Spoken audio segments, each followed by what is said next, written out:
Hello বন্ধুরা, good morning. আবারও চলে এলাম একটা নতুন ব্লগ ভিডিও নিয়ে। এই দেখো, আমার বরের তো সকাল হয়ে গেছে আগেই, ও কিন্তু চা মুড়ি নিয়ে বসে পড়েছে। এরপর আমি দেখো ব্রাশ করছি ঘুরে ঘুরে। এই যে ঘুরে ঘুরে ব্রাশ করার কারণ হচ্ছে আমার ফেস ট্র্যাকারটা কতটা কাজ করছে সেটাই দেখছিলাম। আর এই দেখো মুখ ধোয়া হয়ে গেল, আমিও চলে গেলাম রান্নাঘরে।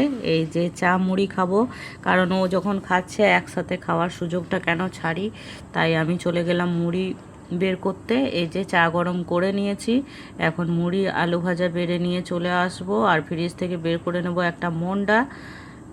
এই যে দেখো বের করে নিলাম, এরপর বসে পড়লাম মুড়ি খেতে। এই যে মন্ডাটা দেখা যাচ্ছিল না, তাই আবার দেখাতে চলে এলাম।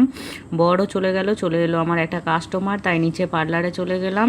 কাস্টমারটা সেরে নিয়ে হঠাৎ করেই নিজের চুলের দিকে চোখ পড়লো। চুলগুলো তো পেকে গেছে, সাদা হয়ে গেছে, কি করা যাবে। এই দেখো এই গুলতে না গুলতে আর একটা কাস্টমার চলে এলো, সেটাকেও সেরে নিলাম। কাস্টমারগুলোকে তোমাদেরকে দেখালাম না, তার কারণ সব কাস্টমার তো ক্যামেরার সামনে আসতে চায় না, আর সেটা উচিতও নয়। আমি পারমিশন ছাড়া কাউকেই দেখাই না।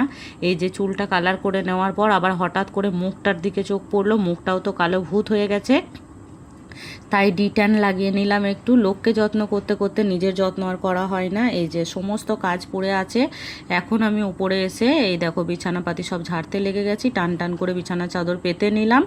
এখন পাশের রুমে চলে গিয়ে এই দেখো কাপড়গুলো গুছিয়ে নিচ্ছি। আমার মুখে কিন্তু ডিট্যান লাগানোই আছে। এই দেখো প্লাস্টার করা মুখটা নিয়ে আমি কিন্তু বাসি কাজগুলো সেরে নিচ্ছি, তার কারণ চান করার আগে এই কাজগুলো না করলে খুব খিচিবিচি লাগে। এই যে স্নান করা হয়ে গেছে, এই দেখো এখন কিন্তু আমি একটা স্পটলেস ক্রিম লাগিয়ে নিচ্ছি। সামনে পুজো আসছে, মুখে দাগ ছোপগুলো তো তুলতে হবে, তাই না।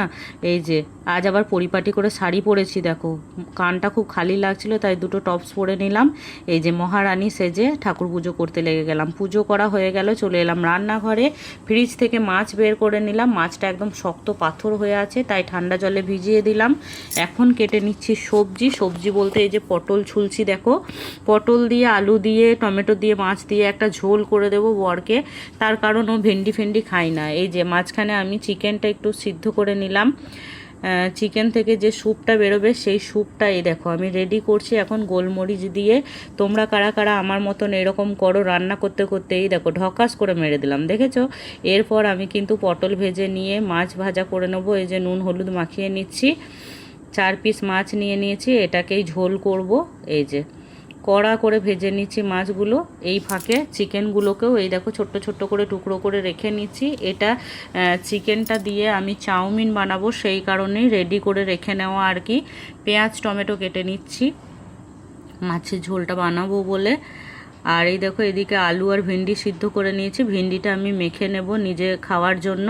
আর এখানে বরের জন্য মাছের ঝোল বানাচ্ছি। জিরে দিয়ে দিলাম ছুঁকে, আর পেঁয়াজ টমেটো আদা রসুন গুঁড়ো আর লঙ্কা জিরে গুঁড়ো সমস্ত সব কিছু নুন হলুদ দিয়ে মশলাটা বেশ জুতপাত করে পাকিয়ে নিয়ে এই দেখো এখন এক পাতনা ঝোল করে নিলাম।